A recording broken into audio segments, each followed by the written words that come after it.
Gjergji Zega, një nga qytetarët në gjendje të rënde ekonomike, rastin e të cilit e kemi trajtuar në kronikat tona, tashmë do të ketë edhe vëmendjen e Bashkisë së Korçës për mundësimin e trajtimit të tij me ndihmë ekonomike apo ndihmë nga fondet e bashkisë. Drejtori i kujdesit social, Ilir Zguri, tha se 51 vjeçari është pjesë e sistemit për përfitimin e ndihmës ekonomike, por për të dhe për të tjerë persona në të njëjtat kushte që për shkak të moshës por edhe të gjendjes shëndetësore nuk janë të preferuar nga punëdhënësit për të ofruar punë, drejtoria e kujdesit social është duke bashkëpunuar me zyrën e punës për të përcaktuar se si do të veprohet për t'i dhënë mundësi këtyre personave që të përfitojnë ndihmën ekonomike. Ka një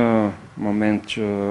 është ndërprerë ndihma ekonomike për shkak të trajtimit me pagesën e invaliditetit. Në momentin që komisioni ka marrë vendimin për ndërprerje të pagesës së invaliditetit dhe rekomandon punësim me punë të lehtë, regjistrohet në zyrën e punës, por është një rast specifik sepse edhe për shkak të moshës, edhe për shkak të gjendjes shëndetësore, ne jemi duke biseduar me zyrën e punës për të definuar përfundimisht cilat do jenë kriteret për aplikim ose jo pranë zyrës punës.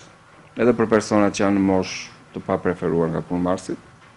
flasim për moshën mbi 50 vjet,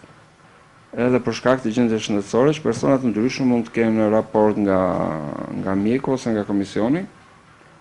që nuk janë të aftur për të kryer çdo lloj pune. Nëse zyra e punës nuk mund t'i plotësojë me regjistrim gjithë këta persona për shkak të kësaj arsye, atëherë kanë gjithë të drejtën që të aplikojnë për ndihmën ekonomike. Ne presim nga momenti në moment që sistemi të vihet në funksionim, sepse shkombëtarët e dytë të gjithë gati për të filluar aplikimet.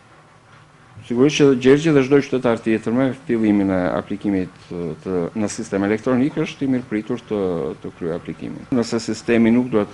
do ta kualifikojë, do shikojmë mundësinë për t'i ofruar ndihmë nga fondet e bashkisë, siç parashikon ligji, me një fond për rreth 6% të totalit të ndihmës ekonomike. Familja Zega, pjesë e të cilës janë dy bashkëshortët Shpresa dhe Gjergji, por edhe dy vajzat e tyre të mitura, vijojnë të jenë në gjendje të vështirë ekonomike dhe shëndetësore. Ata sot kërkojnë ndihmën e shtetit apo edhe të donatorëve për të lehtësuar sadopak vështirësitë e tyre.